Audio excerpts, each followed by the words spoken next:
नमस्कार, बोधि टेक्निकल में आपका स्वागत है। आज हम डीसी जनरेटर का 7वां सीरीज शुरू करने वाले हैं।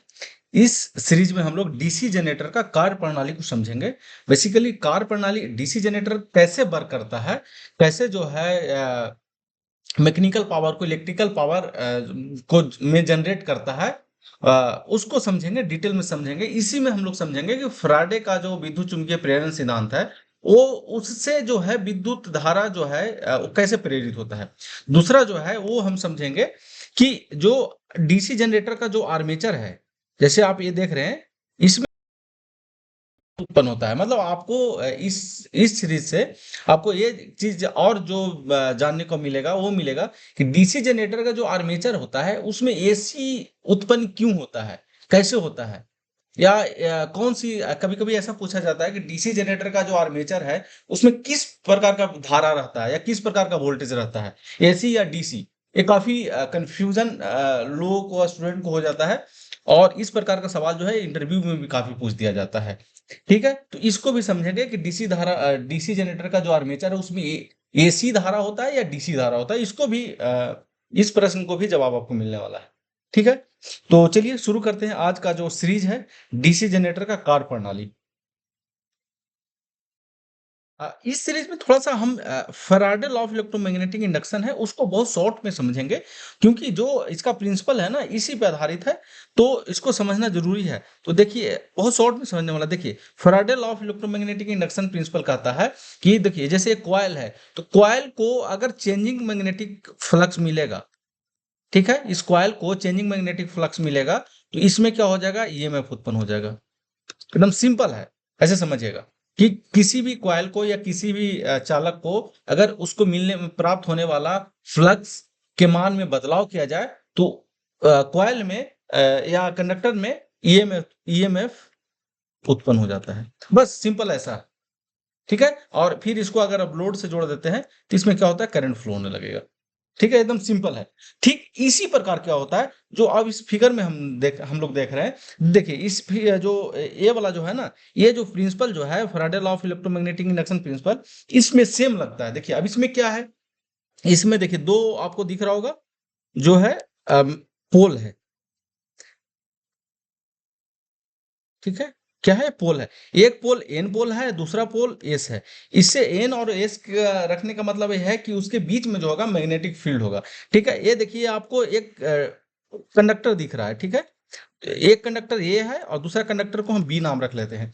अब यहाँ पे आपको ये दिखा रहा है कि ए क्या कर रहा है, रोटेट कर रहा है। रोटेट करने से क्या होगा, मैग्नेटिक फील्ड में कंडक्टर रोटेट कर रहा है। इसका मतलब क्या हो रहा है, इसका मतलब ये हो रहा है कि देखिए, ये कंडक्टर जब इस पोजीशन में है, जो मेरा फेन का नीब है उसको ध्यान दीजिएगा, कंडक्टर इस पोजीशन में, इसको मान लीजिए हम 1 रख लेते हैं, और कंडक्टर जब इस पोजीशन में रखा है इसको 2 रख लेते हैं, और कंडक्टर जब इस पोजीशन में आएगा तो क्या होगा, और कंडक्टर जब इस पोजीशन में आएगा तो क्या होगा। देखिए कंडक्टर जब इस पोजीशन में है, मान लीजिए एक कंडक्टर है, इस कंडक्टर जब इस पोजीशन में है, तो देखिए जो यहाँ पे फ्लक्स होगा ना, फ्लक्स ज्यादा होगा। यहाँ पे क्या होगा, फ्लक्स ज्यादा होगा।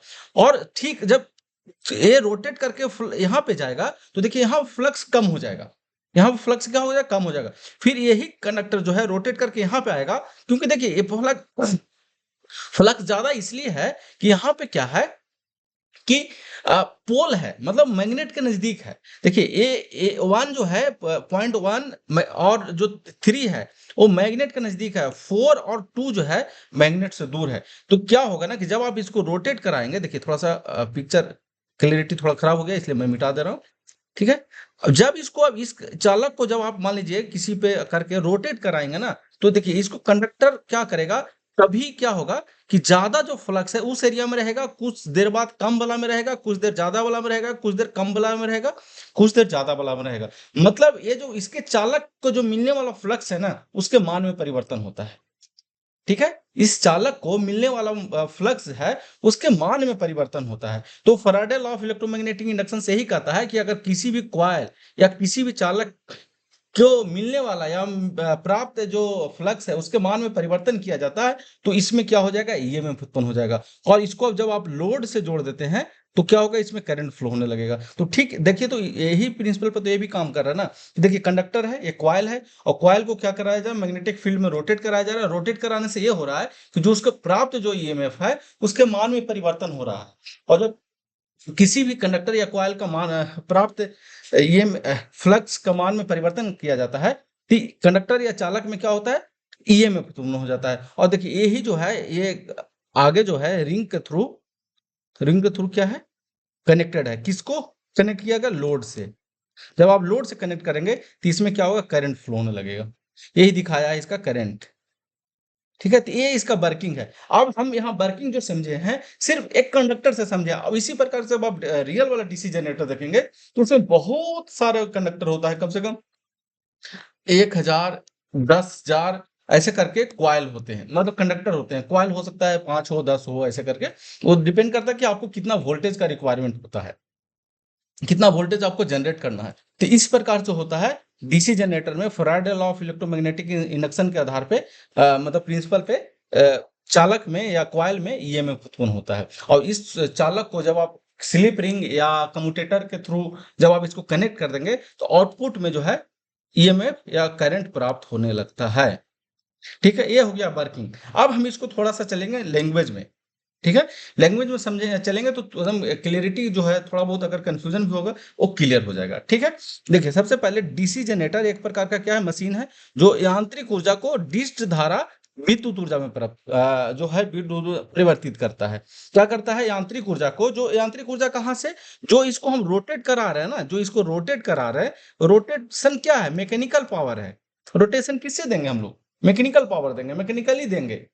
ठीक है, तो ये क्या करता है, यांत्रिक ऊर्जा को विद्युत ऊर्जा में प्राप्त करता है। विद्युत ऊर्जा हमको क्या मिल रहा है, देखिए बल्ब जो जल रहा है हमको क्या मिल रहा है, विद्युत ऊर्जा। जब हम इसको क्या कर रहे हैं, रोटेट करा रहे हैं, मतलब मैकेनिकल पावर दे रहे हैं, और ये हमको आउटपुट में इलेक्ट्रिकल पावर दे रहा है। ठीक है, इसी कार्य प्रणाली फैराडे के विद्युत चुंबकीय प्रेरण सिद्धांत पे आधारित होता है। ये कौन सा सिद्धांत पे आधारित होता है, इसको आप नोट कर सकते हैं कि फैराडे के विद्युत चुंबकीय प्रेरण सिद्धांत पे आधारित होता है। फैराडे का विद्युत चुंबकीय प्रेरण सिद्धांत क्या है, इसको आप चाहें तो प्रीवियस जो सीरीज है उसको आप देख सकते हैं। बहुत क्लियर से हम साफ, मतलब साफ क्लियरिटी से हम आपको बताए हुए हैं, आप उसको विस्तार में देख सकते हैं। ठीक है, चलिए थोड़ा सा कार्य प्रणाली को उसको समझ लेते हैं। कार्य प्रणाली में क्या क्या है, चुंबकीय क्षेत्र है, आर्मेचर को घूर्णन कराना है। ठीक है, आर्मेचर हमारा क्या रोटेट करा, और उसके बाद क्या होता है, प्रेरित धारा होता है। चुंबकीय क्षेत्र है, चुंबकीय क्षेत्र है, आर्मेचर है, आर्मेचर को क्या कराते हैं, हम घुमाते हैं, रोटेट कराते हैं। तो प्रेरित होता है धारा, किसके धारा पे, किसके नियम पे, फैराडे का विद्युत चुंबकीय प्रेरण सिद्धांत पे। ठीक है, अब हम बात इसको थोड़ा पढ़ के बता देते हैं। डीसी जनित्र में एक चुंबकीय क्षेत्र उत्पन्न किया जाता है जिसे आर्मेचर कुंडली रोटेशन के बाद उसे कट करता है। ठीक है, चुंबकीय क्षेत्र उत्पन्न किया जाता है जिसे आर्मेचर का कुंडली जो है रोटेशन के बाद चुंबकीय क्षेत्र को काटता है। ठीक है, आर्मेचर घूर्णन, आर्मेचर जो इसकी बात कर रहा है, ये जो है ना, ये आर्मेचर पे स्थित होता है। ठीक है, इसको हम आगे जब इसका भाग का वर्णन करेंगे ना तो बहुत विस्तार से करेंगे, जिसमें हम बात करेंगे आर्मेचर, कंडक्टर, कम्यूटेटर, जो पोल शू है उसको भी बात करेंगे। ठीक है, तो अभी समझिए सिर्फ इतना कि आर्मेचर जो घूर्णन है वो है, आर्मेचर कुंडली को एक प्राइम मूवर द्वारा घुमाया जाता है जो कि फील्ड द्वारा उत्पन्न चुंबकीय क्षेत्र को कट करता है। ठीक है, जिससे कुंडली में विद्युत धारा प्रेरित होता है, जिससे क्या होता है, कुंडली में विद्युत धारा प्रेरित होता है। अब आगे है प्रेरित विद्युत धारा।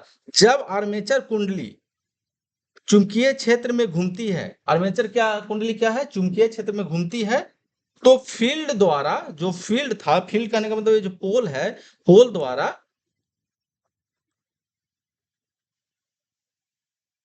उत्पन्न चुंबकीय क्षेत्र को कट करता है, मतलब काटता है। और फैराडे के विद्युत चुंबकीय प्रेरण सिद्धांत पे के अनुसार कुंडली में विद्युत धारा प्रेरित होती है। ठीक है, अब एक आगे रहा एक पार्ट है कम्यूटेटर। कम्यूटेटर का काम क्या है ना, देखिए इसमें क्या होता है ना, जो आर्मेचर है, आर्मेचर में एसी विद्युत धारा उत्पन्न होता है। ध्यान रखिएगा, काफी बार पूछा जाता है, क्या होता है, एसी होता है। और इसको हम कम्यूटेटर लगा करके इसको हम डीसी में बदलते हैं, डीसी में बदलते हैं। ठीक है, तो अभी यहाँ पे रोल कम्यूटेटर का नहीं आ रहा, अभी हम लोग यहाँ पे सिर्फ कार्य प्रणाली समझ रहे हैं कि जो हमारा आर्मेचर में विद्युत धारा उत्पन्न कैसे होता है। ठीक है। से जब हम कम्यूटेटर या आगे बात करेंगे तो कम्यूटेटर का बात जहाँ पे करेंगे वहां पे समझेंगे कि जो हमारा एसी आर्मेचर में उत्पन्न हो रहा है उसको हम डीसी जो कम्यूटेटर के थ्रू कैसे बदलते हैं उसको नेक्स्ट सीरीज में समझेंगे। अभी सिर्फ इतना समझिए कि कम्यूटेटर और ब्रश की व्यवस्था एक ऐसा व्यवस्था बनाया जाता है जिसे प्रेरित धारा जो होता है उसके दिशा जो है एक ही में रहता है, एक ही दिशा में बनी रहती है, जिसे डिस्ट धारा उत्पन्न हो जाता है। जो कि यहाँ पे हम कम्यूटेटर अभी देखिए यहाँ पे क्या दिख रहा है, स्लिप रिंग दिख रहा है, लेकिन कम्यूटेटर जब हम इसमें इस्तेमाल कर लेंगे तो जो एसी जो हमको आर्मेचर में उत्पन्न हो रहा है वो हमको आउटपुट में क्या मिलेगा, फिर डीसी मिलेगा। ठीक है, मतलब उसका डायरेक्शन जो है एक ही रहेगा।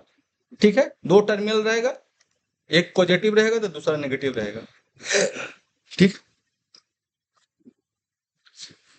हाँ, इसका उपयोग डीसी जनरेटर का उपयोग आप जानते होंगे बैटरी चार्जिंग में होता है। विद्युत धारा जो विद्युत आपूर्ति होता है उद्योग में मशीनरी को चलाने के लिए उपयोग किया जाता है, जिसका हम चर्चा जो है पहले भी कर चुके हैं। अब थोड़ा सा इसमें हम विस्तार से एक बात करते हैं कि हमारा जो आर्मेचर में है वो आर्मेचर में एसी क्यों उत्पन्न हो जाता है।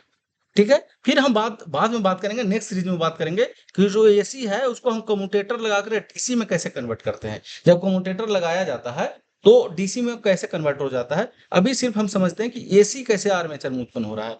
ठीक है, तो देखिए ये एंगल दिख रहा है, देखिए ये एंगल दिख रहा है, थोड़ा हम इसको रेड कर रहे हैं तो ज्यादा ज्यादा क्लियरिटी रहेगा। ये एंगल दिख रहा है, ठीक है, ए एंगल दिख रहा है। देखिए 4 पॉइंट इसमें बन रहा है, एक पॉइंट ए बन रहा है, एक पॉइंट ए बन रहा है, एक ए बन रहा है और एक ए बन रहा है, टोटल 4 पॉइंट बन रहा है जो कि हम बताना चाह रहे हैं। ठीक है, मान लीजिए हमारा चालक जो है, जो कंडक्टर है इस पोजीशन पे है। ठीक है, इस पोजीशन पे है, इस पोजीशन पे होगा वो जो पोल है, पोल से जो फील्ड उत्पन्न हो रहा है, फ्लक्स उत्पन्न हो रहा है, वो सबसे कम मिलेगा, सबसे कम मिलेगा। और यहां से जब यहां जाएगा ना तो सबसे ज्यादा परिवर्तन होगा, क्योंकि यहां पे सबसे ज्यादा, अब मान लीजिए यहां पे 0 मिल रहा है, यहां 5 वेबर मिल रहा है, तो जो बदलाव है, फ्लक्स का बदलाव जो है वो सबसे ज्यादा होगा। ठीक है, अब जब यहां से यहां जाएगा तो फिर कम होगा, क्योंकि 5 वेबर से 0 वेबर पे आ गया फिर। ठीक है, अब फिर जब यहां से यहां जाएगा तो फिर 0 वेबर से 5 वेबर होगा, लेकिन इसका डायरेक्शन जो है ना उलट जाएगा। ठीक है, इसका डायरेक्शन क्या होगा, परिवर्तित हो जाएगा। देखिए पहले क्या हो रहा था, जो 0 से एस की ओर आ रहा था और फिर इधर एस से 0 की ओर जा रहा है। ठीक है, लेकिन इसका जो अक्ष है ना, अक्ष एस की ओर है। ठीक है, और इधर देखिए यहाँ 0 से जा रहा है मैक्सिमम की ओर, लेकिन ये एन पोल की ओर जा रहा है, इसलिए जो करंट का डायरेक्शन होगा वो बदल जाएगा। हम इस फिगर में भी बात करेंगे, अभी यहाँ समझिए सिर्फ। ठीक है, और फिर नेक्स्ट में क्या होगा, मैक्सिमम से फिर 0 पे जाएगा, लेकिन इसका पोलैरिटी जो रहेगा ना ये एन का ही रहेगा।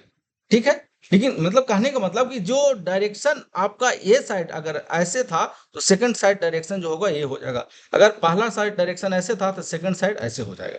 ठीक है, हम इसी की बात करना चाह रहे हैं, डायरेक्शन परिवर्तन। डायरेक्शन यही होता है ना, जब हम ग्राफ बनाते हैं तो मान लीजिए इसको प्लस बोल रहे हैं, इसको माइनस, माइनस प्लस बोलने का मतलब क्या कि डायरेक्शन अगर एक तरफ मान लीजिए दो दो चालक है, ठीक है, एक अगर इधर है तो ये नेगेटिव रहेगा, अगर ये पॉजिटिव है तो फिर ये नेगेटिव रहेगा।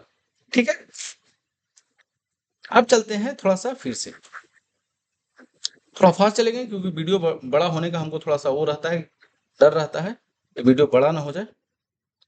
ठीक है, देखिए ये है 0, ये है मैक्सिमम है, इसको बोलेंगे मैक्सिमम, ये है 0, ये है मैक्सिमम। ठीक है, अब यहाँ पे मान लीजिए कंडक्टर यहाँ से यहाँ जाएगा। ठीक है, तो 0 से मैक्सिमम जाएगा, देखिए यहाँ पे 0 है, अब 0 से मैक्सिमम जाने का मतलब क्या, 0 से मैक्सिमम जो है फ्लक्स काटेगा, 0 से मैक्सिमम फ्लक्स काटेगा, तो जितने ज्यादा फ्लक्स काटेगा उतने ज्यादा ईएमएफ उत्पन्न होगा। क्यों, क्योंकि एन डी डी 5/dt होता है फैराडे का नियम के अनुसार। कहने का मतलब जितना फ्लक्स ज्यादा चेंज होगा, फ्लक्स ज्यादा चेंज होगा उतने ज्यादा ईएमएफ उत्पन्न होगा।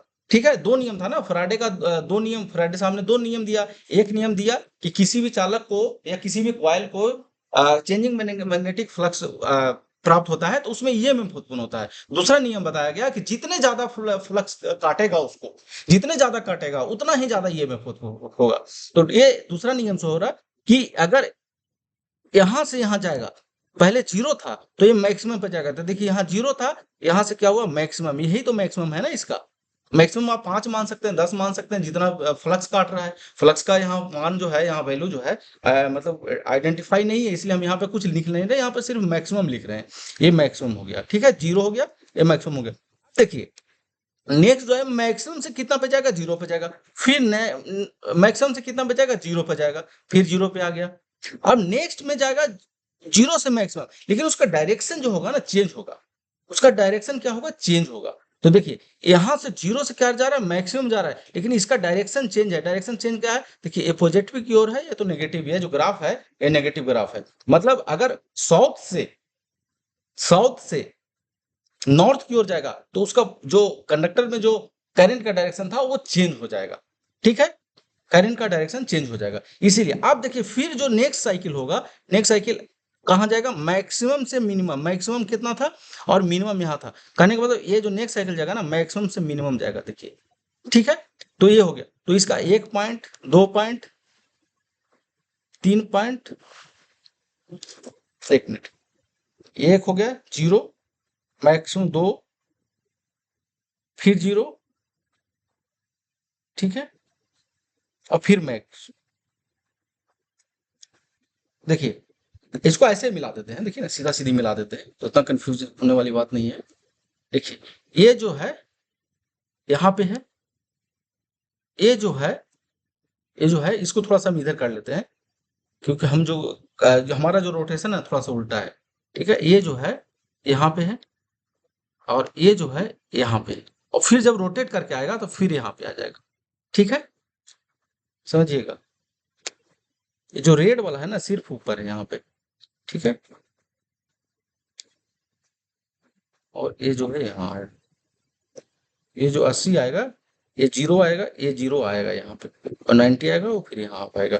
तो कहने का मतलब ये हुआ कि जैसे जैसे चालक जो है, चालक रोटेट करेगा वैसे वैसे उसका क्या होगा, जो डायरेक्शन है वो डायरेक्शन चेंज होगा। पहला जो अगर एन पोल की ओर है, एस पोल की ओर है, तो ये साइकिल कंप्लीट होगा, और एन पोल की ओर जैसी जाएगा तो उसका जो हाफ साइकिल है, हाफ साइकिल तो बनेगा, लेकिन डायरेक्शन जो होगा ना, करंट का डायरेक्शन जो होगा वो उल्टा हो जाएगा। अगर हम मान लीजिए यहाँ पे हम इसको पॉजिटिव मानते हैं तो इधर नेगेटिव हो जाएगा, ठीक है। और सेम जो है अगला साइकिल के लिए ये ऐसे ही होगा, जैसे जैसे आगे बढ़ेगा जैसे जैसे ये होते रहेगा, ठीक है। फिर ऐसे हो जाएगा 0 मैक्स, 0 मैक्स, 0, फिर नेक्स्ट साइकिल जब शुरू होगा तो 0 मैक्स, 0 मैक्स, फिर 0 मैक्स, 0 मैक्स, 0 मैक्स, 0 मैक्स, ठीक है। इसी प्रकार से तो देखिए, तो जो ये आर्मेचर में ईएमएफ उत्पन्न हो रहा है, जो आर्मेचर की हम बात करें तो आर्मेचर में इसका नेचर जो क्या है, एसी है, ठीक है। इस विद्युत धारा को, जिसका पोलैरिटी है, जिसका परिमाण है वो बदलते रहता है, उसको हम क्या कह सकते हैं, मतलब समय के साथ बदलता है, उसका डायरेक्शन जो है, दिशा जो है वो बदलता है, तो उसको ऐसे जो विद्युत धारा होता है उसको एसी कहा जाता है, ठीक है। हाँ ये है कि कहिएगा कि डीसी जनरेटर में एसी धारा उत्पन्न हो रहा है, तो ये आप क्लियर कर लीजिए, एसी जो उत्पन्न हो रहा है वो आर्मेचर में उत्पन्न हो रहा है। आउटपुट में जो हमको प्राप्त होता है वो कम्यूटेटर लगा करके हम लोग डीसी प्राप्त करते हैं, ठीक है। देखिए यहाँ पे ध्यान दीजिएगा, इसमें ध्यान दीजिएगा, जो इसमें उत्पन्न हो रहा है वो एसी उत्पन्न हो रहा है, ठीक है। लेकिन जब हम यहाँ पे कम्यूटेटर का इस्तेमाल करेंगे ना, तो ये जो आउटपुट में हमको यहाँ पे मिल रहा है वो हमको मिलेगा डीसी। इसलिए कहा गया है कि डीसी के जो मोटर जनरेटर होते हैं उसको आर्मेचर में एसी उत्पन्न होता है, लेकिन उसको कम्यूटेटर लगा करके डीसी में कन्वर्ट किया जाता है, लेकिन उत्पन्न एसी ही होता है, ठीक है। तो उम्मीद है कि ये वीडियो आपको समझ में आ रहा होगा। अगर किसी प्रकार का कंफ्यूजन है तो ये वीडियो को दोबारा और तिबारा देख सकते हैं, या कमेंट बॉक्स में आप देख सकते हैं कि मेरे वीडियो को सुधार करने में किस चीज़ का ज़रूरत है, किस चीज़ पे और फोकस करने की ज़रूरत है। आप बता सकते हैं कि वॉइस कैसा जा रहा है, आप ये भी बता सकते हैं आपको क्लैरिटी कैसा है, दिख कैसा रहा है, या हमारा समझाने का तरीका क्या है, इस पे भी आप बात कर सकते हैं, बता सकते हैं। बताएंगे मुझे अच्छा लगेगा, ठीक है। तो चलिए हम आप बात करते हैं आज का प्रश्न का। आज का प्रश्न था डीसी जनरेटर किस सिद्धांत पे कार्य करता है। उम्मीद है कि अगर वीडियो स्किप नहीं किए होंगे तो आप जानते होंगे डीसी जनरेटर जो है फैराडे का इलेक्ट्रोमैग्नेटिक इंडक्शन प्रिंसिपल पे काम करता है, जो फैराडे का विद्युत चुंबकीय प्रेरण सिद्धांत भी कहलाता है, ठीक है। तो चलिए आज वीडियो को यहीं पर समाप्त करते हैं, मिलते हैं नेक्स्ट सीरीज में। आज के लिए इतना ही, थैंक यू।